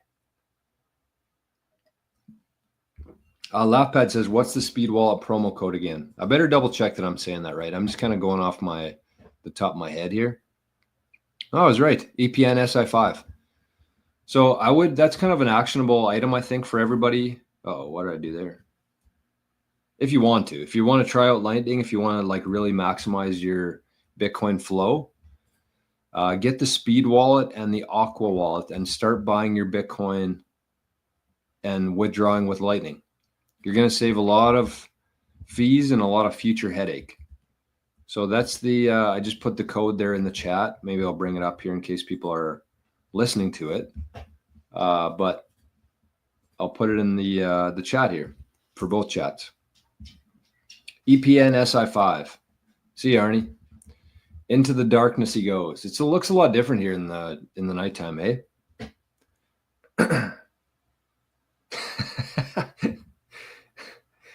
Soka said I had to use both hands on the Speed Wallet, so I crossed my toes instead. Guess you didn't help. Yeah, I think that's probably what it was. You kind of screwed us. Okay, we're not going to start winding things up yet, but we probably should before things really get off the rails here. John Cool. Says with more people with phones that can hold and buy with money digitally, Bitcoin will 60 plus every year. There's always money. They just must learn to buy only Satoshis, not Bitcoin anymore. Yep, that's true. That's true. When you have, I forget what the law is, but like all easy money flows into hard money. Or all easy assets flow into hard assets over time. That's just what has happened every single time in history. Like this is nothing groundbreaking. We just have like the best possible, the hardest possible form of currency now with Bitcoin. Yeah, we're live. We are absolutely live. Can you believe it? I can't myself. John Cool says, how's the dog? Arnie's good. We had a bit of a scare. I don't know. Maybe I was over concerned, but there he is right there. He shook it off. AV says, I'm a business operations guy / nerd. If you feel comfortable sharing, what do you hope to accomplish over the next year for the channel? Ooh, that's a really good question. That's a really good question. I got a couple different things. I don't know how detailed you want me to get here. Kind of my thing right now that what can I say? How can I answer this question? This is a really good question. And, I'd like to say I should think about this stuff more, but I really think about this stuff all the time. And so kind of my goal with this specific channel is to just be consistent, show up every single day, because it's really easy to just kind of like talk and say things and post things. But when you're actually doing it, I think people respect that a lot more. There's a famous quote that kind of says, people don't care how much you know until they know how much you care. And I really subscribe to that theory. I think that's regardless of what industry or what you do in your life, if people don't think you care about it, then nobody's going to care about what you do. They're just not. And I've seen that firsthand in some of the ventures I've had in my life, some of the jobs I've had, some of the other things I've done and projects I've worked on. People can really sense when you don't care about it, and then they don't care. So being consistent, showing up every day, leading, I guess, by example in that sense, would be one. But again, I have no interest or no dreams of like turning this channel into like a 1 million subscriber channel. I just know that it's never going to happen, and I don't want it to. Because I think that if I were to ever hit 1 million subscribers, I would have to play by the rules of hitting 1 million subscribers. And I think we all know what those rules are. They're not like clear cut, but I mean, just simple things like not swearing, simple things like, not talking politics, not standing up for what you believe in, not really taking a side, not, sticking your neck out a little bit. I think I've done a pretty good job of being, consistent of what I stand for, what I believe in. And I don't really give a shit what, if you don't like that, I don't care if you subscribe to this channel. I'm not asking you to. Subscribe to this channel if you want to support me and you like what I do. That's it. And if you don't like it, go find somebody else to watch. So I've been very consistent with that from day one on this channel. And I think it's served this very well. I think we built an incredible community here within this channel, the people who show up every day, the Living the Future community. And it's going to continue to just go in that direction. So we've already got rid of the bullshit from this. So I don't think that this channel will ever be 1 million subscribers, no matter how hard I work. It's not in the cards for it. And I don't want it to be. But then you look at a channel like Maple Bitcoin, which we just launched last week. I do see something like that where that channel could be one of the biggest Bitcoin channels on YouTube. I really believe that, because you have 3 fairly knowledgeable guys in terms of Bitcoin, 3 guys who are very consistent, 3 guys who are very much aligned. We think the same, but we also have very much different perspectives. We're all kind of the same age.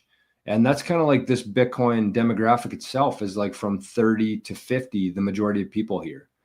And so when people resonate, I think, with people of kind of the same age for the most part, But that's also going to be like a clean channel. There's not going to be a whole lot of swearing.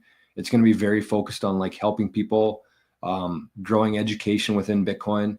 So I think that Maple Bitcoin is going to be like the big channel. I really believe that.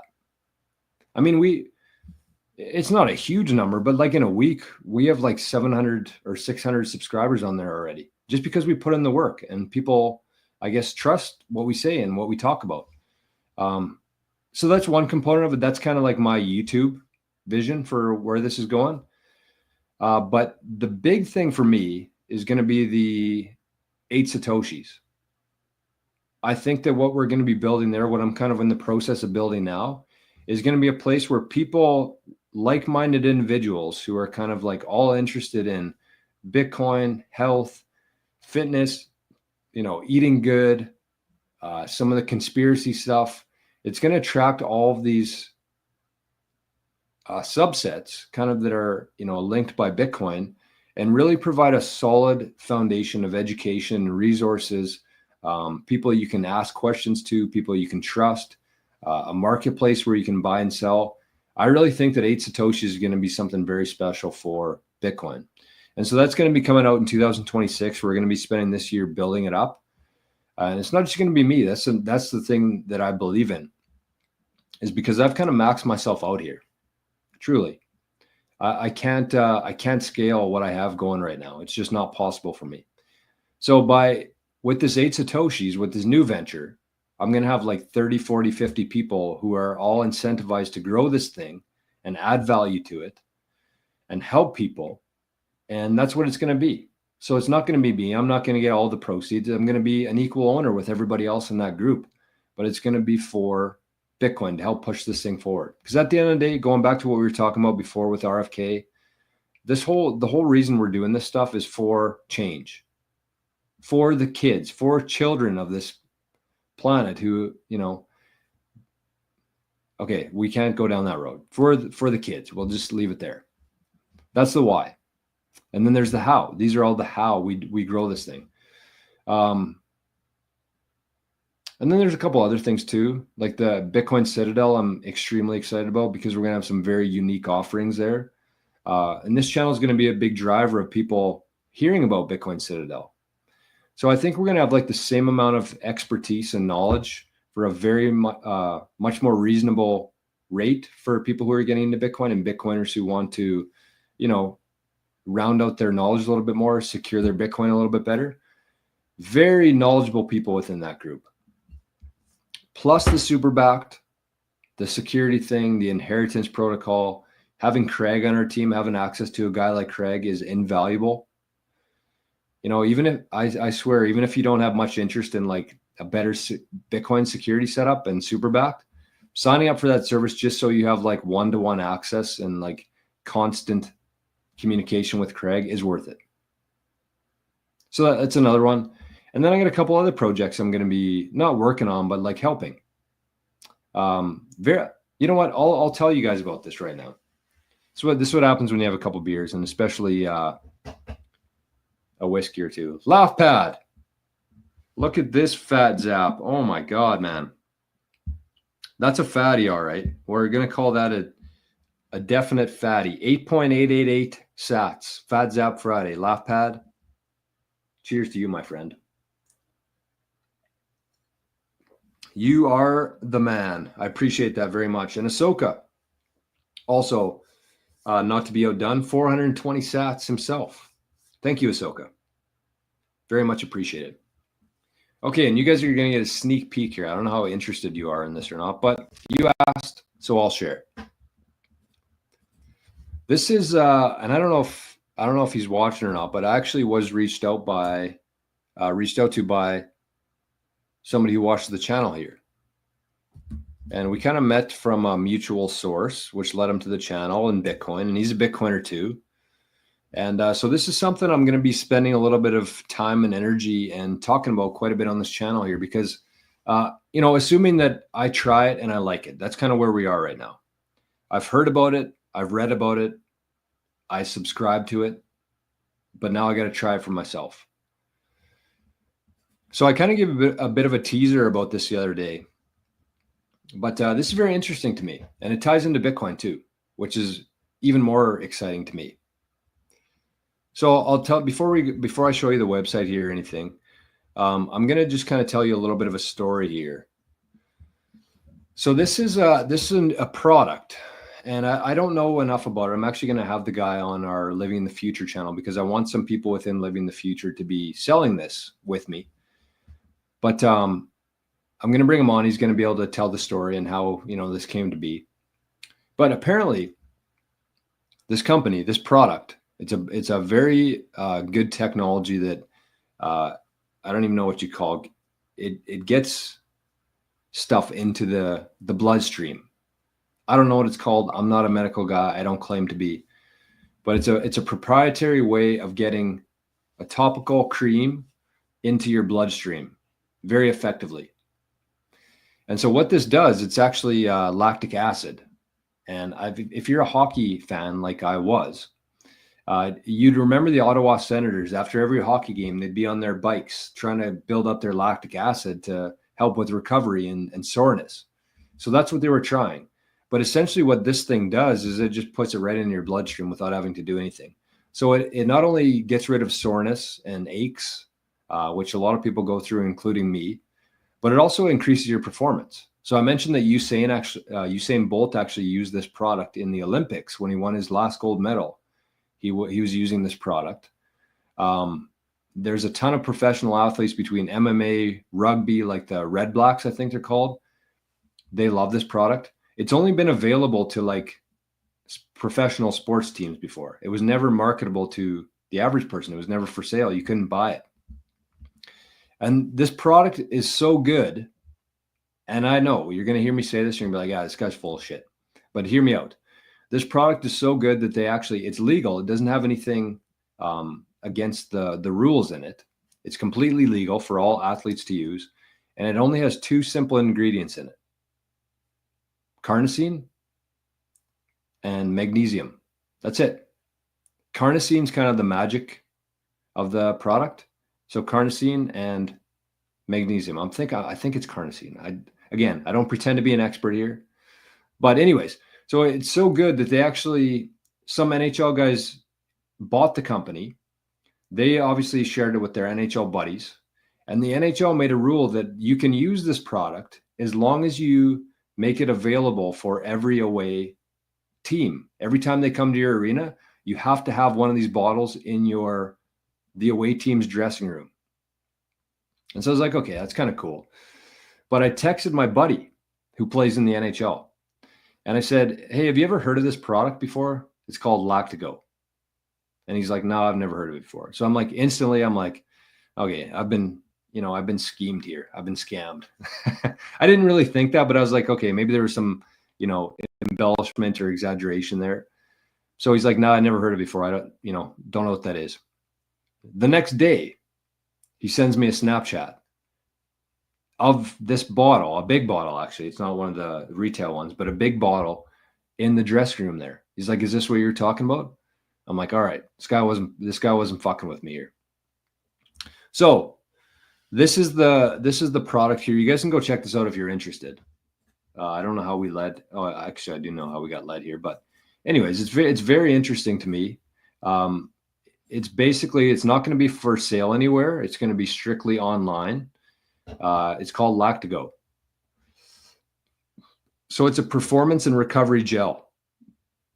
And so you apply it to all the engaged muscle groups. So this guy basically says you can put it on anything. It's supposed to increase your performance by 15%. That's what all these thousands of studies have shown. So you got thousands of studies. You got testimonials from professional athletes. You have real life use cases like Usain Bolt, NHL teams, the New Zealand Red Blacks, I think that's the name of them, MMA guys. You can look at all this stuff. So when you see it, look at this. Vegas Golden Knights, they were using this when they won the Stanley Cup. ESPN called the best kept secret. Business Insider, soon to be in every gym bag. Yes, helps with muscle recovery. Many NHL teams are using it. Where was the other stuff I wanted to show you? Yeah, the ESPN actually did a full story on it, which is kind of nuts. The ex-NHL teammates working on their hockey's secret remedy. So you can look at this yourself. It's actually not even available to the public yet.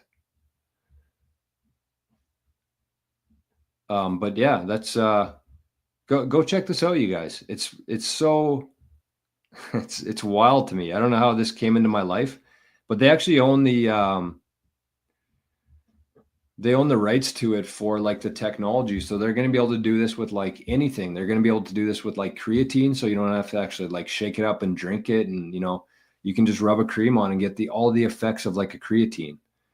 So part of this, again, going back to the original question here of where I see this whole thing going, like I really want to put a focus on like the health side of things. And I'm not going to be like working out or showing you guys my workouts or talking about it, but I want to share products that people within this community have used and tried and will benefit other people out there to make everybody healthy again. Because again, without our health, Bitcoin's useless. So again, I'm going to try this. I'm actually going to need some people here to help me sell it. I'm going to be selling it obviously on this channel, and anybody can order it from me. I'm not going to be shipping it out of my basement here, but yeah, it's not going to be available in like any stores or any retail stops. You got to go through the distribution has to go through the reps. So it's kind of cool. It's very exciting to me. It's very exciting to me. So we got some good comments in here. AV says, great advice, George. Staying consistent both with your engagement and convictions. Great to be a part of this community. I appreciate that. Commitment to all of us is very appreciated. And I really feel a part of the group. That's what we want. Because again, like I'm absolutely, I'm just a guy. I've said this before. I'm just a guy that lives in the woods and loves Bitcoin. That's it. Like there's absolutely nothing special about me at all. The special part of everything that's being built right now is the people and how everybody's kind of on the same frequency. Everybody's working towards the same goal. And that's when magic happens. It has absolutely nothing to do with me. That's why I go back to the consistency here. Because I know that as long as I keep showing up here and you guys keep showing up, that really good things are going to be created. I'm 100% certain with that. Absolute certainty. We got absolute scarcity in Bitcoin, and we got absolute certainty in this. What's the price? I have no idea.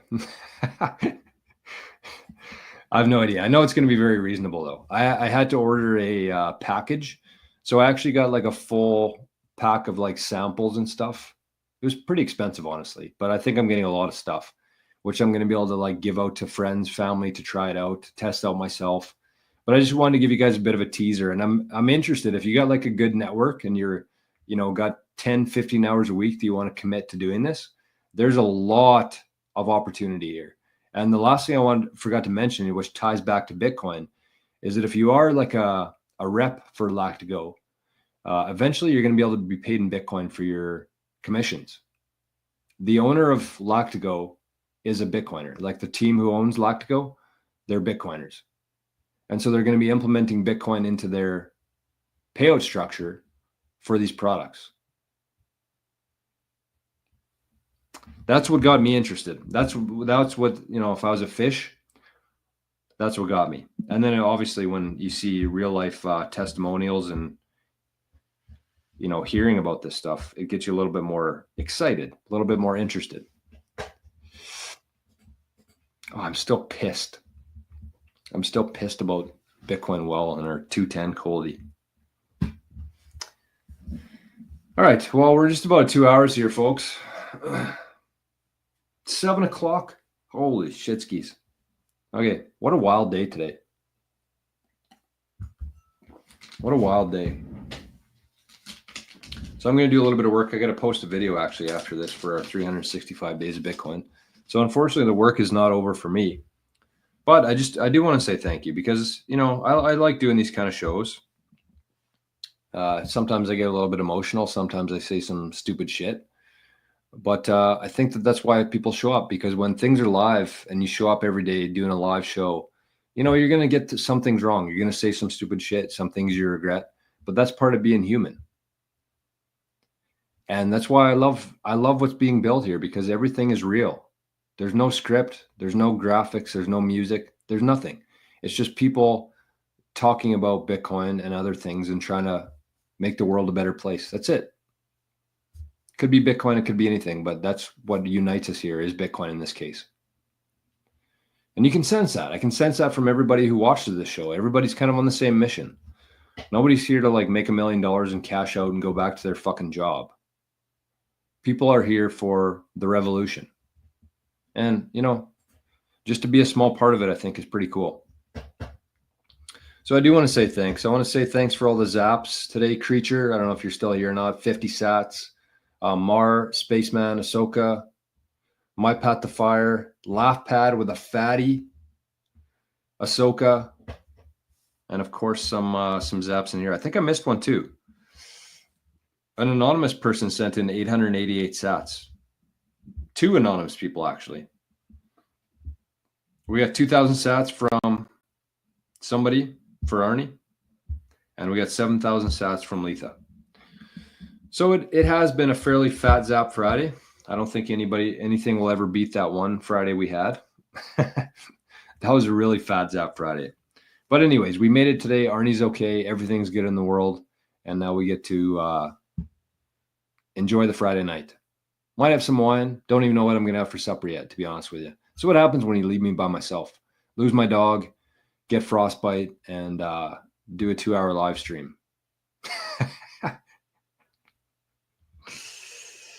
Anyways, is there anything else we want to talk about here, or should we wrap things up? I got a little bit of drink left. I think that's probably it. I don't know. Who knows? I like drinks like this, except they're really, really sweet. Carbonated water, sugar, Irish whiskey, and some other bad stuff. I like these drinks, but they're super, super sugary. And I'm not a big sugar guy. If I had the choice between sugar and salt, I'm taking salt all day, baby. All day. Soka says, I like this time slot. Morning time for me. I probably wouldn't join for a beer, but looking forward to the next one. Yeah, we're definitely not going to make this like a thing. We're not going to make this a thing. But Rajat, Forrest, and myself with Maple Bitcoin are going to be hopefully doing a live stream once a week. We're going to do it the same day every week. It's looking like Friday right now. And that's going to be a really, I think, beneficial stream for a lot of people, because we're just going to answer questions. We'll probably run through a couple topics, but we'll just take we'll let it ride. And so we're going to be doing a live stream every week. We're going to be coming out with a couple new videos every week. And that's going to be the channel, Maple Bitcoin. It is going to be a big thing. And I think that because, we all have those guys have huge channels. I have a little baby channel compared to them. But, yeah, very knowledgeable guys. And we're going to keep it clean, which is the only way that you can really grow a channel on YouTube. Honestly, like not talking about... Conspiracy guys don't do very well on YouTube. Let's just say that. And I'm a proud conspiracy guy. Conspiracy guys are shooting about 100 and 0 right now. We're shooting about 1,000%. So I'm a proud conspiracy guy. But anyways, make sure if you haven't yet, go check out Maple Bitcoin. You can just the best thing you can do is just search at Maple Bitcoin in the YouTube search box. And or you can just go there. I'll maybe throw this in the Zap stream quickly too, in case there's people on there who haven't subscribed yet. But a lot of people have, and I want to say thank you for that. So, all right. Cleaner Machine says, thanks for the late show, Jor. Have a great weekend, everybody. Sharper, God bless. Love Maple Bitcoin. Red meat and salt, #1. Yeah, I might have some red meat, actually. I bought some steaks yesterday. I was actually in line buying steaks when Bodie's live stream was on that I was supposed to be a part of. So sorry, Bodie. I had to miss that one yesterday, but I think you handled yourself pretty well. You might want to actually lose the baggage here, lose the dead weight. We'll see. Dagger. I came late. I should have enabled notifications. Yeah, that's a good point. Whether you're subscribing to this channel or not, if you are, make sure you're subscribing to the notifications there. It helps the channel, and it lets you know when we have weird live streams like this once in a while. And do the same for Maple Bitcoin too, because we're going to be coming out with a few videos here in the next couple weeks, and then we're just going full bore into it. Live streams, videos, Maple Bitcoin taking over the world. So thank you once again, everybody. Thank you for the support, for being here. And it wasn't our usual crowd tonight, but it's also Friday night, so we had a good show. Kept her under 2 hours. Didn't say anything we regret, I don't think. Although our relationship with Bitcoin Well might be on the rocks after I blew 5 tosses and was talking about getting laid while I was doing it. So to help me out, make sure you go get yourself an account at Bitcoin Well. Ease some of the bad impacts that'll come from the show. But I'm just joking. I know the majority of people here already use Bitcoin Well, and I appreciate all of you. So keep doing what you're doing. Keep fighting the good fight. And remember, you only get about 4,000 Fridays in your life. So don't waste a single one of them. We'll see you guys on probably Monday morning. We'll see. So it's a holiday here, but when you're self-employed, there are no holidays. So we'll probably see you Monday morning. Bye-bye.